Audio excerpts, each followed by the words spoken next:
আজকে ছিল সোমবার আর সকালবেলায় উঠে আমার সমস্ত বাসি কাজ হয়ে গেছে, মিষ্টি স্কুলেও চলে গেছে। আর এখন আমি একটু শান্তি মতন বসে চা খাচ্ছি আর ভজন শুনছি।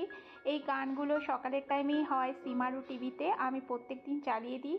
একটু হতে থাকে, ঘরটাও মানে ভজন শুনতে শুনতেই আমার আধা কাজ হয়ে যায়।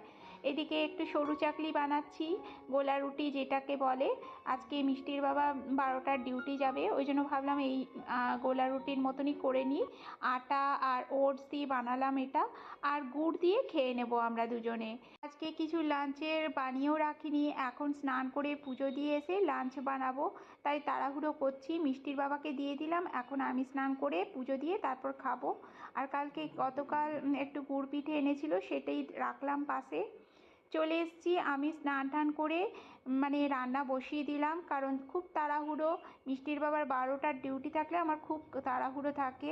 আজকে যেহেতু নিরামিষ রান্না হবে, তাই ভাবলাম ফুলকপি একটু আছে আর পনির অল্প আছে, সেটা দিয়ে মাখা মাখা একটা তরকারি করব।